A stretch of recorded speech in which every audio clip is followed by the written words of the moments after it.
Bengaluru rave party Tollywood లో ప్రకంపనలు రేపుతోంది. ఎలక్ట్రానిక్ సిటీ ఏరియాలోని ఓ ఫామ్ హౌస్ లో డ్రగ్స్ తో పార్టీ చేసుకున్నారు. బర్త్డే పార్టీకి ఫామ్ హౌస్ బుక్ చేసుకున్నారు. పోలీసుల నుంచి పర్మిషన్ కూడా తీసుకున్నారు.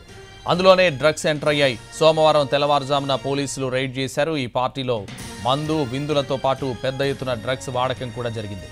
పట్టుబడ్డ వాళ్లలో సినీ రాజకీయ ప్రముఖులు కూడా ఉన్నారు. ఇక జిఆర్ ఫామ్ హౌస్ హైదరాబాద్ కార్డాన్ సంస్థకు చెందిందిగా పోలీసులు గుర్తించారు. గోపాల్ రెడ్డి పేరు మీద ఫామ్ హౌస్ ఉంది. ఈవెంట్ కోసం ఫామ్ హౌస్ నిర్వాహకులకు 30 నుంచి 50 లక్షల వరకు చెల్లించినట్టు తెలుస్తోంది. హైదరాబాద్కు చెందిన వాసు అనే వ్యక్తి ఈ పార్టీని ఏర్పాటు చేసినట్లు, విమానంలో యువతీ యువకులను తరలించినట్టు పోలీసులు నిర్ధారించారు. తెల్లవారుజామున 3 వరకు జరుగుతున్న రేవ్ పార్టీపై పక్కా సమాచారంతో పోలీసులు రైడ్ చేశారు. ఆ ఫామ్ హౌస్లో 17 గ్రాముల MDMA, కొకైన్తో పాటు మెర్సిడెస్ బెంజ్, ఆడి, జాగ్వార్ సహా 15 లగ్జరీ కార్లను స్వాధీనం చేసుకున్నారు. మొత్తం 101 మందిని బెంగళూరు పోలీసులు పట్టుకున్నారు. అందులో 71 మంది పురుషులు, 30 మంది మహిళలు ఉన్నారు. అందరూ ఆంధ్రప్రదేశ్, తెలంగాణ, పాండిచ్చేరిలకు చెందిన వారేనని పోలీసులు గుర్తించారు. రాజకీయ, సినీ, వ్యాపార ప్రముఖులు రేవ్ పార్టీలో పాల్గొన్నారు. అసలు ఈ పార్టీ వెనుక ఎవరున్నారనేది తేల్చే పనిలో ఉన్నారు బెంగళూరు పోలీసులు. పట్టుబడ్డ వారి నుంచి శాంపుల్స్ సేకరించే పనిలో ఉంది బెంగళూరు నార్కోటిక్స్ విభాగం.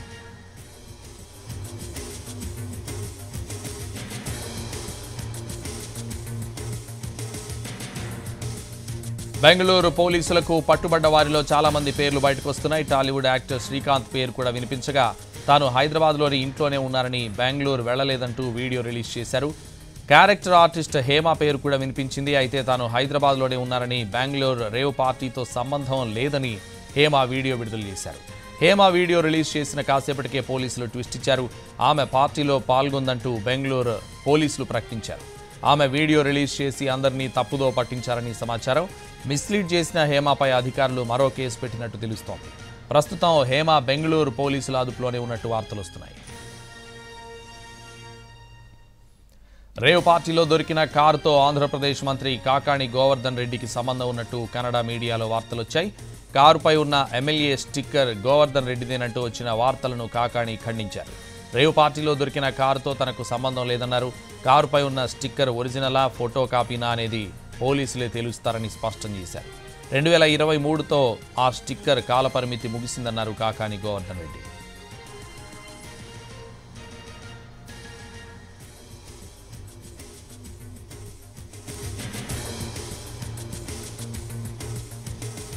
బెంగళూరు రేవ్ పార్టీ టాలీవుడ్లో ప్రకంపనలు రేపుతోంది.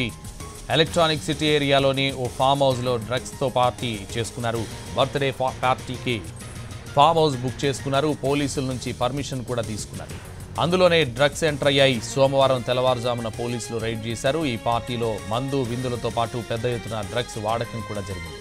ఇదే విషయానికి సంబంధించి మరింత సమాచారం మా crime input editor Ramesh Vaitla అందిస్తారు. రమేష్, బెంగళూరు రేవ్ పార్టీ పైన ఇప్పుడు పోలీసుల తీరు పైన అటు రాజకీయ నేతలు కావచ్చు, చాలా మంది స్థానికులు ఆగ్రహం వ్యక్తం చేస్తున్నారు. ఎందుకంటే బెంగళూరు రేవ్ పార్టీలో సోదాలు చేసినప్పుడు దాదాపు 150 మంది విఐపీలని అటు పోలీసులు పట్టుకోవడం జరిగింది. వీళ్ళందరి పేర్లని అటు ఎఫ్ఐఆర్ లో ఉంటుందని చెప్పి అందరు భావించారు. కానీ ఇప్పుడు ఎన్టీవీ చేతికి చిక్కిన ఎఫ్ఐఆర్ కాపీలో ఎక్కడ కూడా ఆ 150 మంది పేర్లు మాత్రం లేవు. కేవలం 100 నుంచి 150 మంది గుర్తు తెలియని వ్యక్తులను తాము పట్టుకున్నాము.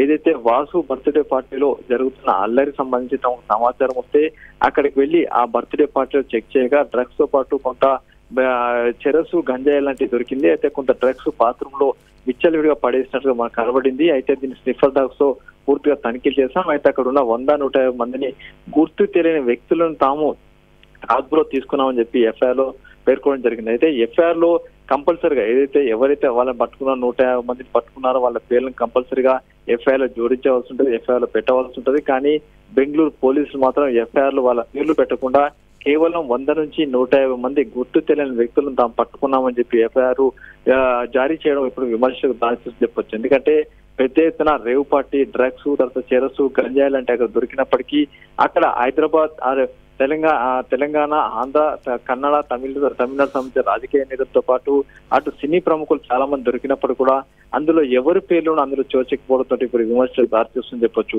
ఈ పార్టీలో దొరికిన వాళ్ళ పేర్లను ఎవరు కూడా ఎఫ్ఐఆర్ లో చోచకుండా కేవలం తాము వాసు పార్టీకి వెళ్ళాం, అక్కడ సన్సెట్ సన్ రైజ్ వరకు పార్టీ జరిగింది, దాని మీద వచ్చిన ఆరోపణల వరకు దాడి చేసిన తప్పించి అందులో 150 మందిని గుర్తు తెలియని వ్యక్తులను తాము అదుపులో తీసుకున్నాం, వాళ్ళు ఎవరు ఏంటనే విషయం తమకు తెలియదని చెప్పి ఎఫ్ఐఆర్ లో పోలీసులు పేర్కోవడం ఇప్పుడు విమర్శలు దారితీస్తుందని చెప్పొచ్చు. అయితే ఎఫ్ఐఆర్ మీద అటు ఫర్దర్ గా ఎలా మూవ్ అవుతుందో చూడాల్సిన అవసరం ఉంది. ప్రస్తుతానికైతే ఇక్కడ ఉన్న విఐపీలు మాత్రం తాము ఆ పార్టీకి వెళ్ళలేదని చెప్పి చాలా మంది విఐపీలు ప్రకటన చేశారు. అయితే హైదరాబాద్ సంబంధించిన వాసు వ్యాపారవేత్త ఇచ్చిన పార్టీకి తెలుగు, తమిళ, కన్నడ సంబంధించిన నటీనటులు, వ్యాపారవేత్తలు చాలా మంది కూడా అక్కడికి వెళ్లి దొరికిపోవడం జరిగింది. Santosh. Right, thank you Ramesh.